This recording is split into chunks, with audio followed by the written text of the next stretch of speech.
we have Colleen Schultz-Eskow with us, who is been kind enough on very short notice to agree to spend some time with us and talk about information that is hot off the presses from the New Jersey Department of Education regarding available funding to help school districts who are interested proactively get involved in screening and testing for potential COVID for those, in many cases, who are asymptomatic. So this can be a crucial part of an overall strategy for us to be proactive in addressing this issue. And Colleen, I want to thank you again on really short notice for being willing to spend some time with us today. Thank you, and thank you, New Jersey PSA, for having me today. My name is Colleen Eskow.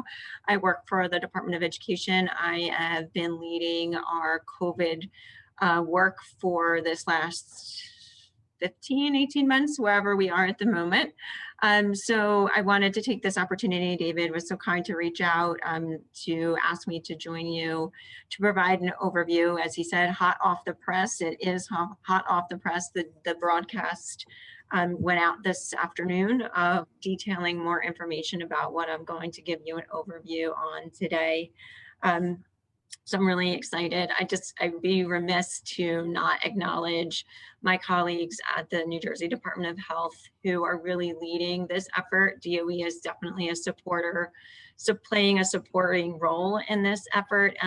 So DOH is certainly bearing the brunt of the work and doing the lion's share of the outreach. We are playing a facilitator role. So with that, just sort of a caveat, I will do my very best to answer your questions today if there are any, and certainly may need to defer and circle back if possible after liaising with the Department of Health, because they truly are the experts here. So just rolling right in. So again, without the efforts of DOH, certainly couldn't get to where we are. But as we move forward for the 21-22 school year, it has been abundantly clear that Governor Murphy anticipates that we re-engage in education in a full in-person, fully enrolled, full day school day for our 21-22 school year. So with that, we released our health and safety guidance that outlined a layered approach of mitigation strategies and how we can think about moving forward for this year. Testing is part of that conversation, and that's what this grant program is all about. So it's a threefold approach. So it's mitigation, continuing to encourage vaccination, and then utilizing testing for confirmation. And that's where, the CDC has provided funding to our departments of health for across the country. And with that, this is another layered approach to that strategy. So when we think about a little background on the testing we're discussing today, I know a lot of districts and schools utilize testing this year in a strategy that was more focused on our symptomatic individuals. So that certainly is something that can continue and can encourage districts if they want to continue to do that. This strategy with the grant is thinking about testing a little bit differently and as that layered approach. And so the objectives of testing, when you think about it specifically, it's to detect new cases. It's also to prevent outbreaks, reduce the risk of further transmission, and to protect students, teachers, and staff. It also is helpful to provide further confidence that the environment within school is safe. And so, it's definitely can continue to serve our symptomatic individuals, but this type of testing too, a lot of it is focused on our asymptomatic individuals to identify early and then contain. So right now, the information that was released via the broadcast delineates the information about the CDC grant. Again, as I mentioned, it went to various states across the country with this idea to implement screening testing. And New Jersey was lucky enough to receive about $267 million, which DOH is currently, working and planning for how we distribute. More about that in a little bit. But the grant itself for New Jersey was about $267 million. With that, districts can utilize it for a variety of things listed here. That includes test kits, diagnostic lab services, PPE, and that full turnkey testing services through vendors. So that would be a district would be able to tap into a full vendor service that really runs the entire testing screening program from beginning to end. Sort of what's next and what is our first step on how we're approaching this. We worked closely with DOH to devise a plan. And one of those first things that we need to know before we proceed and think about distribution of fundings throughout the state is getting a better handle on where our districts are at the moment and schools, because this, again, just want to reiterate, this is for LEAs as well as our non-public schools. Both can access this grant funding. And with that, today in the broadcast, we released a survey, which strongly encourage participation. Thank you, David, again, for me being here, really hoping that our presence here today helps get more responses to the survey. In the survey itself, it's a general informational survey of all the usual information DOE typically asks and DOH typically asks, contact information, and then the interest level, where we're trying to find out and identify those districts who would be interested in implementing this type of program in the fall. And then as well as how or what kind of program they're interested in. And that's in twofold: end-to-end vendor, which is that a vendor is identified and really runs the program, as well as we didn't want to really brush over the fact that some districts or schools are already doing this and have been doing this. And would you be interested in accessing funding to support those efforts in continuation? So we wanted to really not close the door to anybody, but rather provide options that best fit your needs. One of the other pieces of the puzzle is, I know many you may not be familiar with, is if you're going to run one of these programs yourself as a school district, you will need to obtain CLIA certification. And there's information in the survey about that. A CLIA certification is essentially an ability to do a lab test on site. However, those end-to-end vendors, or if you're perhaps partnering with a community partner on this effort, they typically bring their CLIA certification with them. So that wouldn't be, if you were hiring a vendor, you typically wouldn't need to get your own CLIA certification, but some districts already have them because specifically some of our community schools or our schools districts that run health clinics already have CLIA certifications in place. A little bit more about the program. The program is voluntary. To participate in the program, you will have to develop a plan for how you're going to implement the program itself. In that, we encourage our continual conversations with our local departments of health. I know you've all gotten to know them pretty well this last year. We would encourage those conversations to continue, especially if you're going to participate in this program. They're going to be really key to really getting pen to paper on your testing plan. In that, I'm not going to read through, but essentially you're going to have to create a plan that identifies all, from start to end, how you're going to implement your plan on site in your district, logistics, how, you're going to do reporting. All of those specifics will need to be covered in that next step when you would be creating your plan. The good news is within that grant, there was money set aside for departments of health to support this effort and to continue to support our LEAs and our schools. And with that, they are seeking to hire 3 regional health advisors, one in the north, the central, and the south. Those regional health advisors will support our local departments of health, specifically around these efforts, and be on hand to answer questions for school districts as they navigate testing and screening. We understand this is a new adventure for some, and they're going to need support. And we're really thankful that DOH has committed those regional health advisors to support our LEAs with this implementation. As well as I will also note, guidance has also been released today within the broadcast. DOH posted health and screening guidance. I would encourage you take a look at that to get a better handle on the expectations and what you anticipate when you get these programs up and running in your schools. Wanted to share some key resources. These are also embedded in the broadcast message. I can make sure David has accessible. Again, CDC guidance. The Rockefeller Foundation did a great overview and created a playbook, as well as Open and Safe Schools have some great resources. All of these would really help round out your thinking when you are, considering implementing this kind of program. And then just finally, next steps. Again, the broadcast was released this afternoon, and you will, LEAs and non-public schools have a week to complete.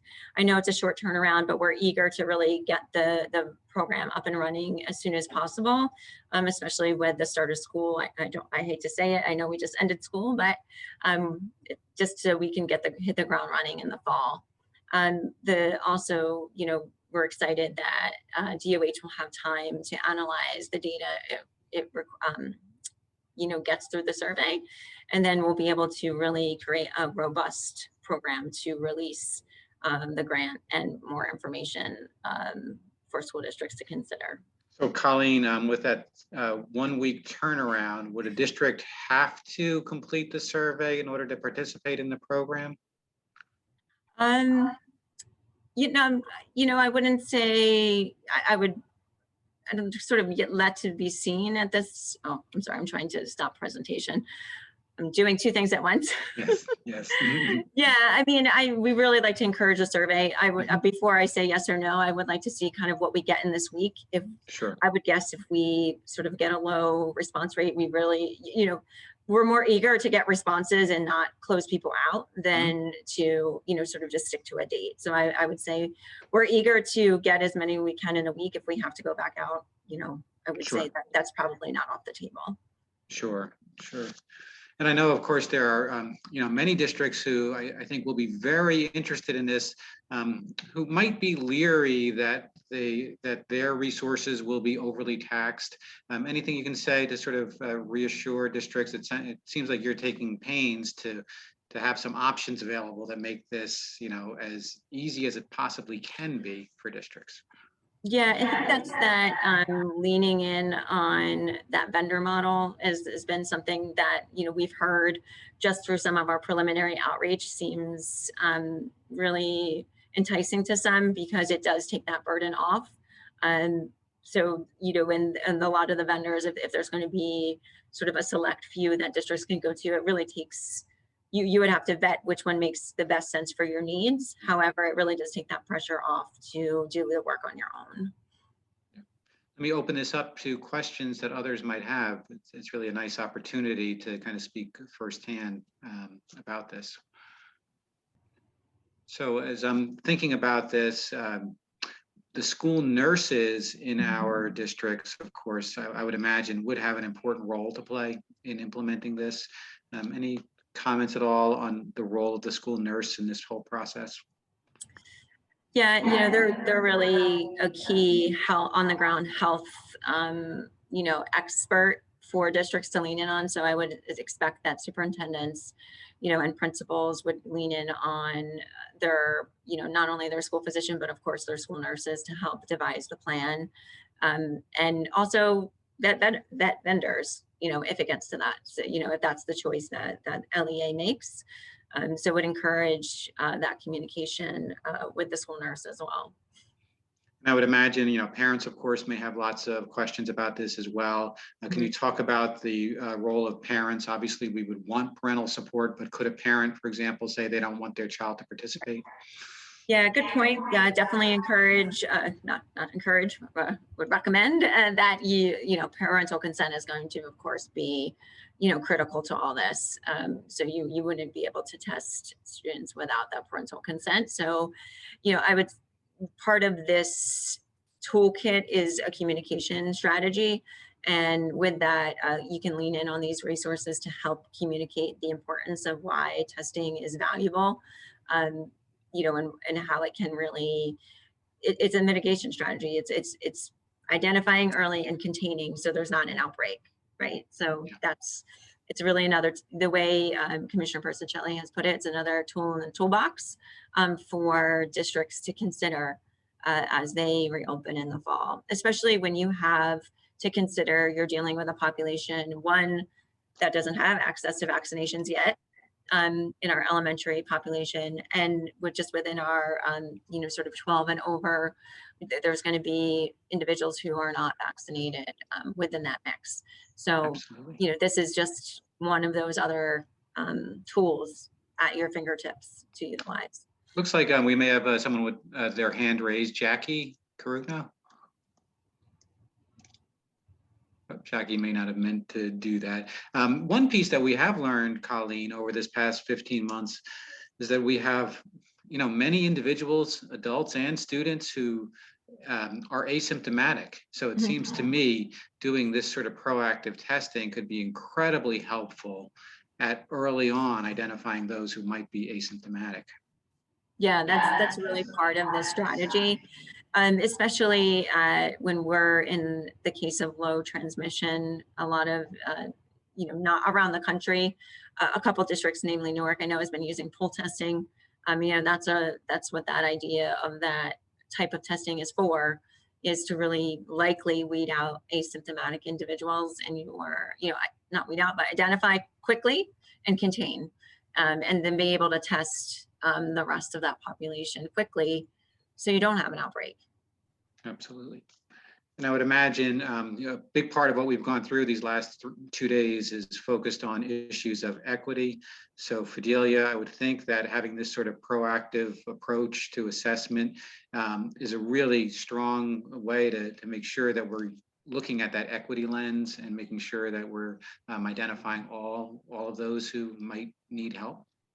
Right. I thank you for mentioning that, Dave. And as I listened, I was somewhat concerned because you want input from your nurses, but most elementary school nurses are 10-month employees. Okay, and we have a July the 14th timeline, and being a former administrator, no personal attack, but timelines from the Department of Ed was always difficult to adhere to. I know districts want to complete that survey, and I'm glad to hear that the timeline is somewhat fluid, but keep in mind that 10-month employees, input from parents, well, it is vacation time. Yep. So I am so delighted that it is fluid because it is so essential. So I'm hoping that you really won't hold them to the 14th, and so that they can complete it. Yeah, thank you so much for sharing. And then just a couple of reactions I would share. You have had some conversations with the School Nurse Association, and they shared some of the same concerns, so echoed and totally understood.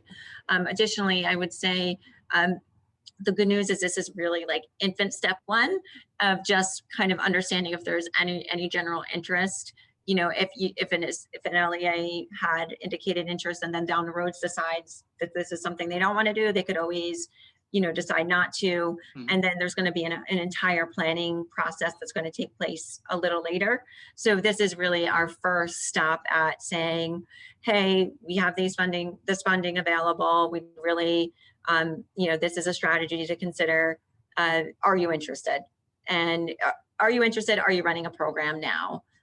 So those, hopefully, as we approach the school year, we'll start bringing on some additional folks, and with the school nurse being back. But the good news is hopefully we can at least get a, really litmus test if there's interest and who's interested, knowing that that's not going to bind you down the road if for some reason you decided that you were not. And my guess is, and then conversely, if you're interested, we're not going to lock you out if you didn't complete the survey. sure. And of course, I imagine you're still, because this is happening very quickly, working through some of the logistics. Yep. So I'm sure there'll be questions about how and when districts would actually receive the funding for this. Right. Yeah. And kind of no details to share there yet. Yeah. But if one of the models was working through the vendors, perhaps districts wouldn't be putting out so much money right up front. Right. Yeah. And indeed, if, the idea is if DOH is going to identify, some preferred vendors, there would be less, legwork on the LEA side. Yes. Yeah. John, any questions? Well, one thing that popped to mind with that, have you considered just identifying and you fund the vendors and the schools use them? Yes. Because it's on then the table. nobody has to do Yeah. anything and they won't be afraid of having to use their own money if you put the vendors into their buildings. Yep. Yeah, that would That's be under great. consideration, and I think part of the survey, if we learn from the survey that there's a tremendous interest in the vendor model, which, just from early conversations wouldn't be sort of out of left field, that's on the table for consideration for sure. Yeah, then you'd have the contract and, Yep. It would make it easy for everyone. Yeah, it's sort of like going off that preferred state vendor list, and tapping into that resource on the state level. Yeah. As long as you pick vendors that cover the whole state. Yep. That's Oh, right. yeah, that sometimes happens where areas, there's nobody there. Typically, South Jersey has less. Yeah. Yeah. South Jersey is spread out a bit. Yeah, Influx of vendors in this based market. on the size. Yeah. I think this is an incredible opportunity for school districts to be proactive. It can certainly help us to identify issues very early on, hopefully before they become much larger issues. And it seems like a sound part of an overall strategy. We will do what we can to help get the word out on this. We're going to share this portion of our presentation today with all of our members so that everyone has a chance to, hopefully see the broadcast email that went out today, see this information, and respond to the survey. Fantastic. I really thank you for having us here today. We're really excited to see the results of the survey and hope that we have some future conversations with more details, once we have a chance to analyze that information. And I see Fidelian's hands up. Yes, Celia. just one question. Again, in reference to equity, are the vendors available to go to all areas? I mean, I understand that there may be less vendors in South Jersey, but I need to know that there is some equity, that there are vendors that will go to the urban areas and Central Jersey and things like that. Yes, we have definitely shared that same value system, and any vendors that we're going to identify would be, regionally, making sure that, no one would be sort of left out of opportunity. So definitely concur with that sentiment. And, to your point, sometimes it's difficult to find, South Jersey or vice versa, but, we will ensure that there's, coverage for the entire state. Thank you. Thank you very much. It's wonderful. So thank you, Colleen. It's so helpful to get this information, literally as it's coming out. So we're very appreciative to have you here with us today. Great. Thanks so much. And then, David, if there's questions that come up beyond this, you know where to find me, and John knows where to find me. Yes. So, Yeah. but it's always wonderful to be with you all, and I really thank you for the opportunity. Thank you. Thanks so much. And of course, if others here today have questions after today about this, reach out and we'll make sure to pass on any of those questions as well. And we will get this information out hopefully by tomorrow to our full membership.